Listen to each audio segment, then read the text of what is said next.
Kembali lagi bersama saya Riko.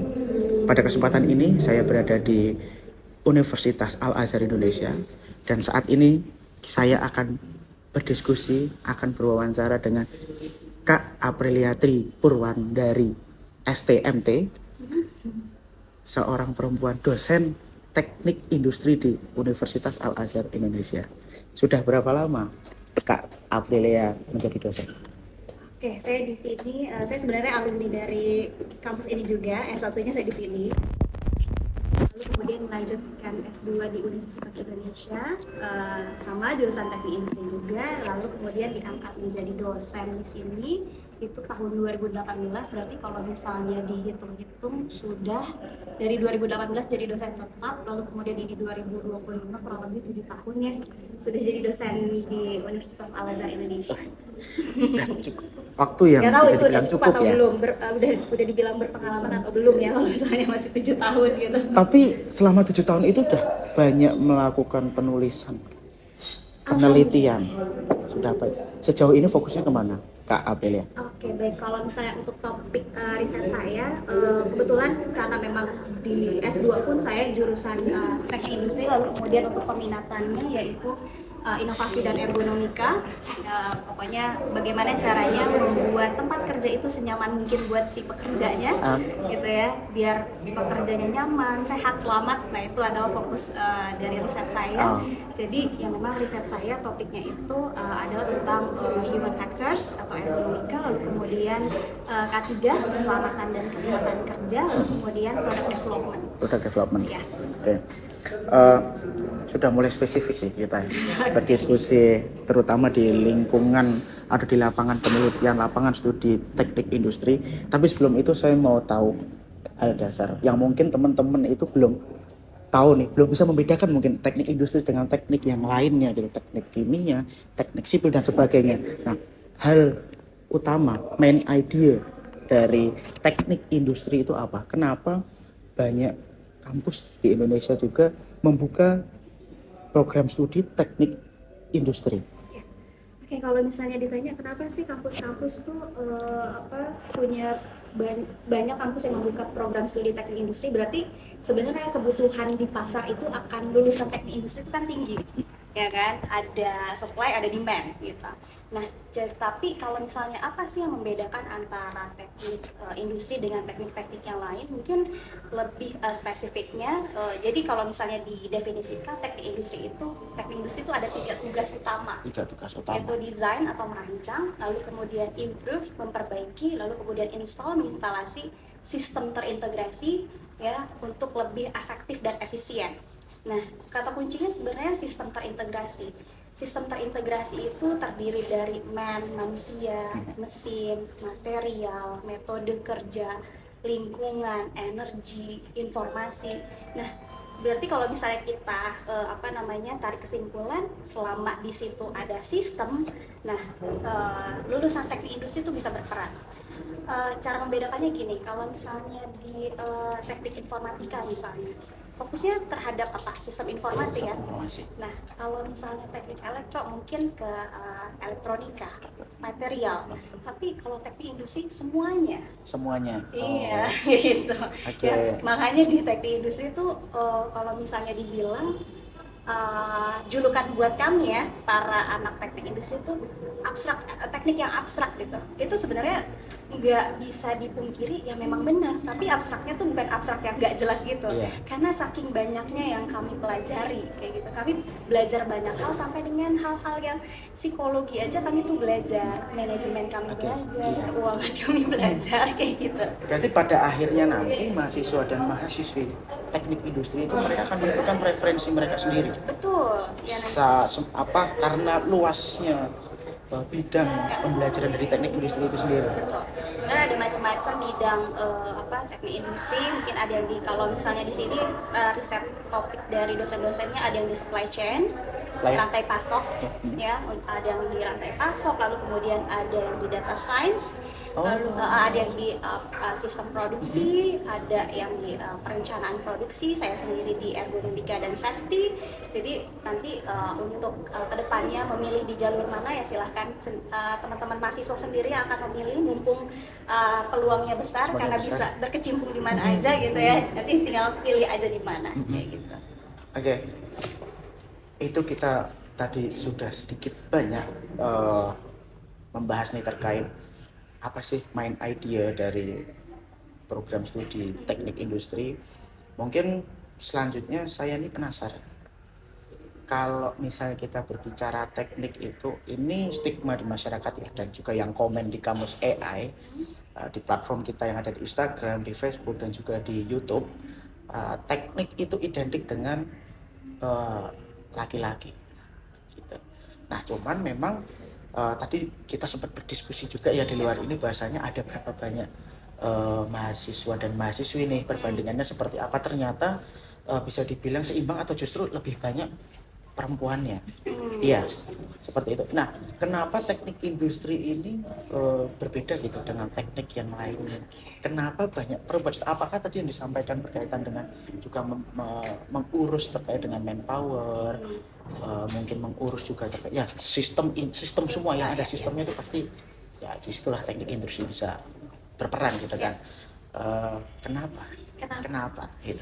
Oke, berarti kalau misalnya ini sebenarnya pertanyaannya adalah kenapa di teknik industri banyak perempuannya, sementara kalau image lain di teknik itu biasanya cowok-cowok gitu ya. Gitu lah. Ya, itu memang faktanya seperti itu. Mungkin bisa di di riset bahwa teknik yang paling banyak tuh teknik cewek yang paling banyak tuh di teknik industri. Kenapa? Ya mungkin karena memang di teknik industri itu untuk yang kalau misalnya mungkin mesin gitu ya, harus mesin yang dipegang gitu ya, full dari awal sampai akhir mesin mungkin ya. Kalau misalnya di teknik industri mesin pegang, tapi kita sebenarnya lebih banyak belajar sistem tuh sebenarnya bisa dilakukan dengan cara mensimulasikan dengan software. Nah jadi itu jadi banyak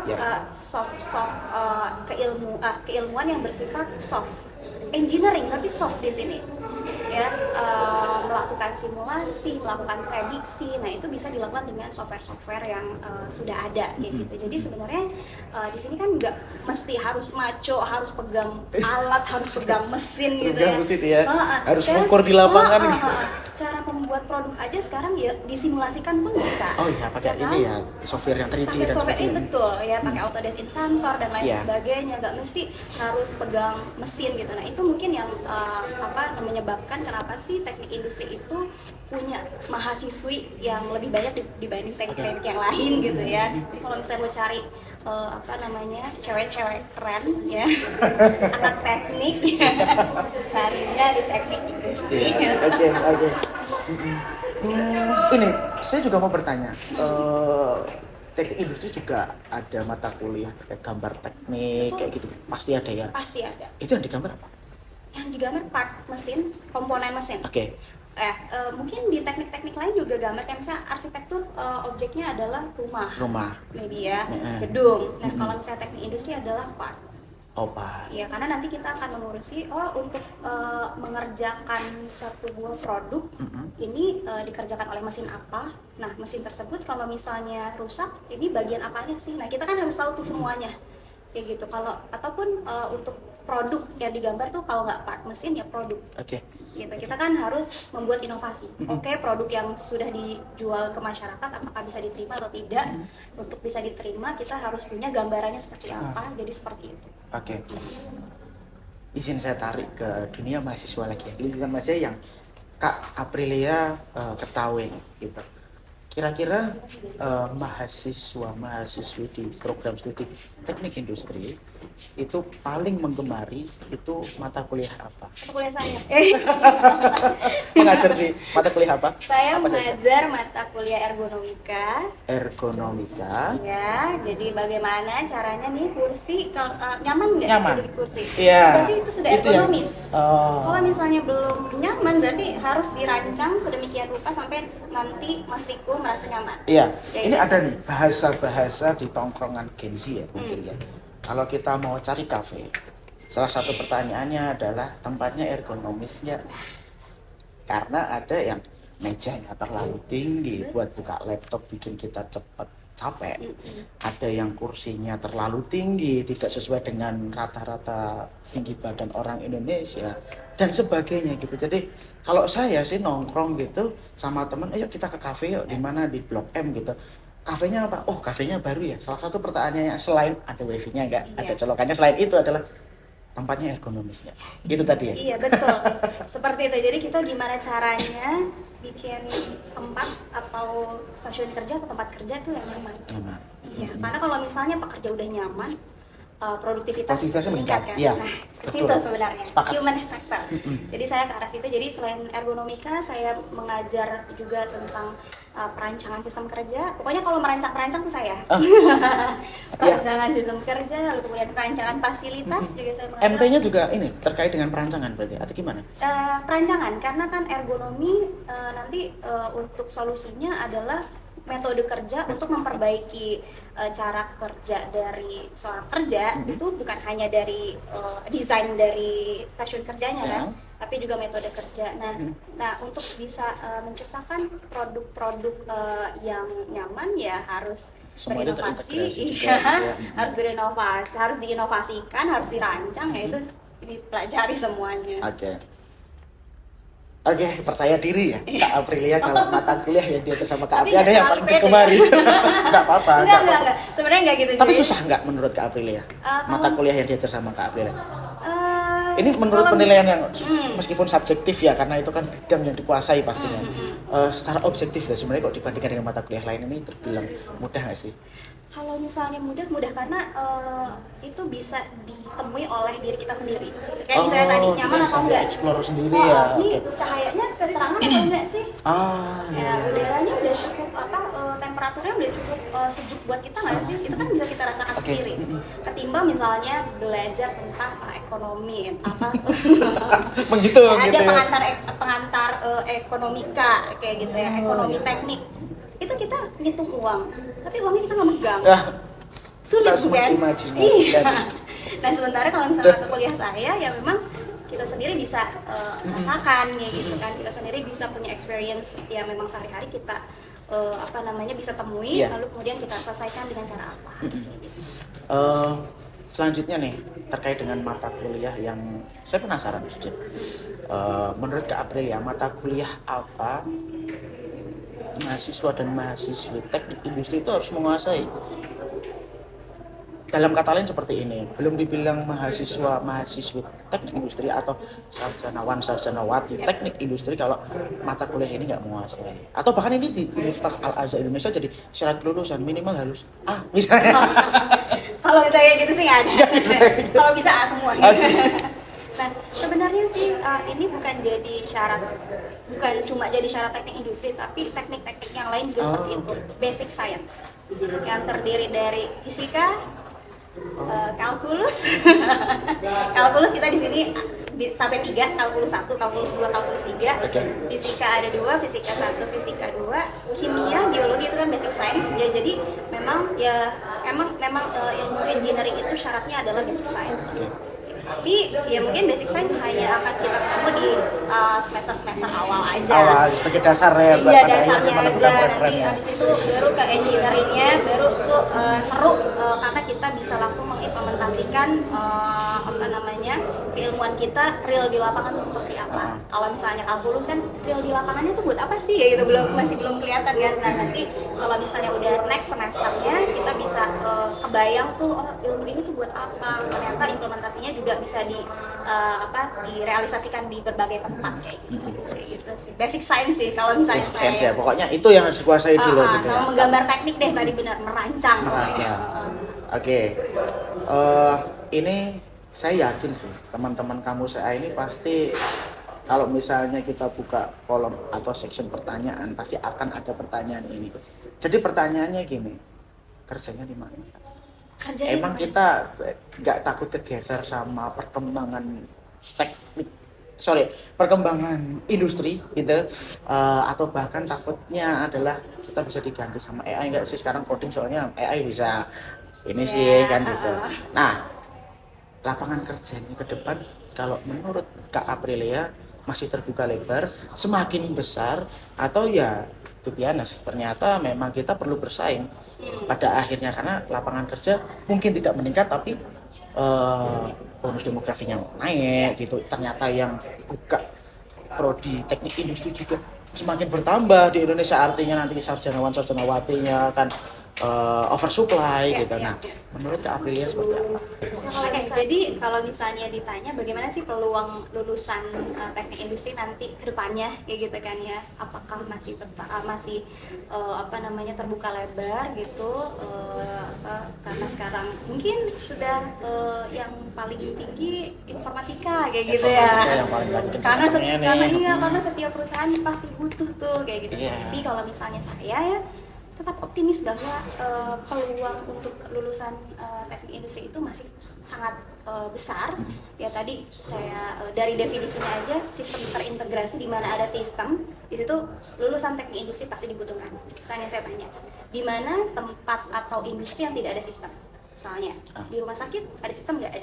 Ada manusia, ada peralatan, ada energi, ada informasi, semuanya ada. Ada nggak? Akan penataannya pun juga dihitung juga di situ. Ada nggak? Ya, ada kan? Iya. Lalu kemudian di bank mungkin ya ada manusia, ada peralatan, semuanya ada. Iya. Jadi kalau misalnya kita pakai dasar definisi itu, ya nggak akan habis. Hanya saja memang saat ini karena memang kita sudah mengalami perkembangan teknologi, ya. Maka dari itu kami sendiri di Teknik Industri UAI sudah menyesuaikan kurikulumnya dengan kebutuhan industri. Jadi misalnya dulu zaman saya kan sama-sama teknik industri. Zaman saya dulu nggak ada tuh mata kuliah analitika data, tapi sekarang ada. Ya, karena kita tuh sekarang pekerjaan semuanya berkaitan dengan data yang sangat besar, big data. Ya, jadi sehingga di kurikulum pun harus menyesuaikan, ada analitika data, ada visualisasi data. Ya kan, makanya sekarang banyak sekali tuh training. Nah, karena memang kebutuhan industri memang sekarang seperti itu. Nah, perkembangannya mengarah ke sana. Betul. Gitu ya. Nah, kami pun jadi di teknik industri itu secara kurikulum juga beradaptasi. Tidak bisa kami pakai kurikulum zaman saya gitu. Harus adaptif ya. Betul, harus adaptif. Jadi kalau misalnya bagaimana nanti lulusan teknik industri, ya kami sudah siapkan dari sekarang. Mulai dari kami ini Al-Azhar, Universitas Al-Azhar. Barangkali kami adalah mungkin himpunan teknik industri Indonesia. Oke, menarik. Ini untuk mahasiswa yang ada di Universitas Al-Azhar Indonesia ya. Jadi kalau menurut Kak Aprilia, kira-kira mereka mahasiswa-mahasiswi yang sudah mengambil prodi teknik industri itu kan gini, kita kalau berbicara terkait dengan objek penelitian ya kadang itu kalau di lingkungan mahasiswa-mahasiswi ini suka saling diskusinya gini, worth it gak sih preference lo gitu, worth it gak sih kau masuk mengambil konsen di lebih ke manpowernya, worth it gak sih kamu ambil di ergonomis kepake enggak. Nah, dengan adanya diskusi seperti itu, nah menurut Kak Aprilia, kalau misalnya melihat ini teknik industri ini kan kita ngomongin teknik industri itu besar, luas, lapangan studinya juga teknik industri itu udah banyak banget gitu kan. Nah, kedepannya itu menurut Kak Aprilia yang perlu di Indonesia ya utamanya, mungkin di Universitas Al-Azhar utamanya harus paling banyak di sini. Kenapa? Karena di tempat lain itu udah terlalu banyak mereka untuk ngambil fokus ke situ. Kita di Universitas Al-Azhar Indonesia akan menjadi baik nih kalau kita punya preferen ke penelitian di bidang A misalnya. Ada nggak Kak Aprilia? Ya, itu dia. Kalau misalnya preferensinya untuk kedepannya seperti apa, ya karena mungkin memang sekarang bukan hanya di Indonesia tapi di dunia ya sudah mengarah ke teknologi AI. Ya mungkin 5.0 itu AI atau gimana? AI itu sebenarnya AI 5.0. Ya, revolusi industri society sebenarnya ya. Kalau dulu kan industri 4.0, 3.0, tapi kalau misalnya untuk yang 5.0 itu society. Karena memang di sini kolaborasi antara manusia dengan teknologi. Ya mungkin saat ini mungkin bukan hanya teman-teman informatika, ini sebenarnya berlaku bukan cuma untuk anak teknik industri, tapi berlaku untuk semua mahasiswa, bahwa kita semua tuh harus melek teknologi. Tapi nanti teknologi ini digunakan untuk menyelesaikan permasalahan di bidang masing-masing. Oh iya. Ya, misalnya anak-anak sastra misalnya mereka pasti menggunakan AI. Tapi untuk kebutuhan bidang mereka ya, mungkin translator, linguistik, iya translator gitu. ya. Ya sama, mungkin teknik industri juga akan seperti itu. Nah, kita menggunakan teknologi itu untuk menyelesaikan bidang-bidang jadi permasalahan di bidang permasalahan kita di industri gitu ya. kayak gitu. Okay. Harus melek teknologi saat ini tuh seperti apa kayak gitu. Nah, makanya saat ini pun dosen kami ya penelitiannya sudah mulai ke arah situ, misalnya untuk udah direkomendasikan mungkin ya sama kampusnya gitu, sama inovasi universitas. produk aja kita sekarang mengintegrasikan dengan IoT, Internet of Things kayak gitu, ya. menggunakan sensor dan lain sebagainya, ya itu untuk mengenalkan mahasiswa saat ini memang teknologi sudah seperti itu. Kayak gitu, itu sudah kita kenalkan saat ini. Memang teknologinya ke situ lah. Oke. Sudah cukup panjang kita berdiskusi, Kak Aprilia. Tapi ada satu nih pertanyaan lagi nih, itu nggak panjang kok jawabannya.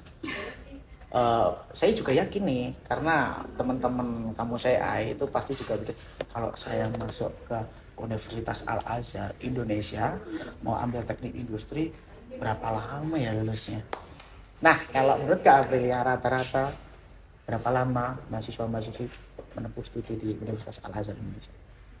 Kalau misalnya ini saya sangat pede kalau misalnya Oke, percaya diri betul. Ya, saya sangat pede, bahkan saya bisa menunjukkan datanya seberapa banyak mahasiswa kami yang lulus tepat waktu kan 4 tahun ya, 8 semester, tapi 8 semester, ya.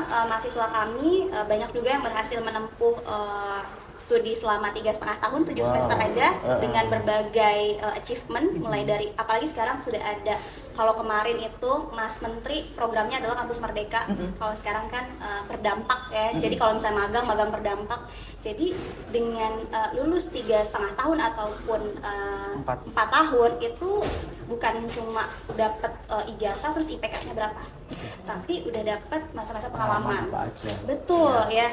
Joint research dengan dosen aja tuh udah dapat rekognisi 20 SKS. Kayak gitu. Oh iya, di sini ya? Iya, karena memang programnya seperti itu. Magang di luar bisa dapat pengakuan juga 20 SKS. Jadi sebenarnya itu privilege yang bisa didapetin sama mahasiswa saat ini gitu ya, mereka bisa belajar di luar kampus tapi bisa dapat rekognisi sebanyak 20 SKS. Jadi selain mereka dapat ijazah, di sini mereka dapat track record pengalaman bekerja di luar kampus tuh udah banyak sekali. Kalau boleh saya simpulkan, Universitas Al-Azhar Indonesia itu dia sangat terbuka dengan program-program pemerintah, termasuk dengan menukar magangnya, menukar mungkin mengajarnya, dia kan ada kampus mengajar ataupun dengan SKS gitu ya. Karena memang ya dari komentar teman-teman kamu saya memang ada beberapa kampus yang nggak bisa. Maksudnya adalah ya kita punya punya kurikulum yang nggak bisa diganggu meskipun pemerintah punya program. Betul. Nah kalau Al-Azhar ternyata sudah. Universitas Al-Azhar Indonesia sudah ya adaptif ya. Betul. Ya mau nggak mau kita ya mana nih mata kuliah yang bisa dipadatkan. Betul. Supaya bisa ada tempat untuk itu tadi gitu kan. Tapi itu juga sebenarnya kami tidak bebas-bebas juga. banget gitu ya. Kami tetap punya aturan gitu. Seperti mata kuliah apa sih yang bisa dikonversi, itu tidak semua mata kuliah teman-teman mahasiswa bisa konversi. Takutnya nanti pada saat kerja, kamu kan lulusan teknik industri, masa nggak bisa pelajaran apa gitu misalnya karena dikonversi. Jangan sampai. Jadi kami juga punya aturan di sini gitu. Dalam menentukan mata kuliah mana yang bisa dikonversi, itu nanti akan persetujuan dari program studi. Oke, sampai di ujung di ujung pada akhirnya saya ya cuma minta pesan-pesan sih dari Kak Aprilia. Pesan-pesan yang pertama nih untuk teman-teman mahasiswa-mahasiswi di teknik industri yang sudah semester akhir mungkin sedang lagi galau ya. Dilema gitu. Mungkin dia juga sedang menyalahkan dirinya sendiri, kenapa ambil teknik industri kok susah banget gitu. Ada nggak kata-kata pesan atau penyemangat gitu? Ayo jangan patah semangat dong gitu. Buat teman-teman teknik industri, yakinlah bahwa pilihan yang kalian sudah ambil itu sudah tepat dengan menjadi seorang industrial engineer, karena di selain lapangan pekerjaan yang luas, kita juga nggak perlu capek-capek menjadi engineer yang bekerja keras dengan berbagai mesin dan pekerjaan kotor lainnya. Pekerjaan kasar Kasar, dan ya. pekerjaan kotor ya. Nah, jadi buat yang sedang di semester akhir, persiapkan diri kalian, tetap semangat, tetap asah kemampuan, ikuti perkembangan teknologi saat ini agar kita bisa bersaing dengan lulusan-lulusan yang lain. Mungkin itu aja dari saya. Oke, kita sudah berada di ujung diskusi antara saya dengan Kak Aprilia. Sebelum wawancara ini ditutup, sebelum acara diskusi ini ditutup, ada closing statement dari Kak Aprilia untuk teman-teman Kamus AI. Oke, untuk teman-teman Kamus AI ya, mungkin closing statement dari saya adalah buat teman-teman mungkin yang masih ragu untuk memilih jalur mana atau prodi apa, mungkin ya teman-teman SMA ya, jangan ragu untuk pilih teknik industri, tapi teknik industrinya teknik industri Universitas Al-Azhar Indonesia. Ya, untuk teman-teman yang sekarang sudah terlanjur kecebur Semangat ya di teknik industri, tetap semangat, ini adalah pilihan yang terbaik untuk kalian, asah kemampuan kalian ya, ikuti perkembangan teknologi, jadilah engineer yang terbaik untuk Indonesia maupun dunia. Apakah prodi teknik industri di Universitas Al-Azhar Indonesia ada tagline, Kak Punya Aprilia? dong ya. Boleh mungkin jadi kata penutup dari Kak Aprilia. Jadi kalau misalnya prodi teknik industri UI itu punya tagline-nya gini: teknik industri Universitas Al-Azhar Indonesia mengintegrasikan sistem menghasilkan inovasi. Oke, itu dari saya, Riko, dan juga Kak Aprilia. Terima kasih atas waktunya, terima kasih karena tim Kamus AI, terutama saya sudah diterima di Universitas Al-Azhar Indonesia. Kampusnya bagus, saya nyaman, ya, saya nyaman. Dan ya memang saya melihat sejauh ini hal baik yang ada di sini, orangnya tidak banyak yang pakai kaos gitu ya. Nggak kayak kita justru nih. Udah dijagain soalnya di depan. Dijagain di depan ya, udah ditanyain nggak boleh masuk mas, gitu. Nggak boleh masuk mbak. Itu dari saya. Tagline kami dari Kamus AI, asupan wawasan kamu sehari-hari. Dadah.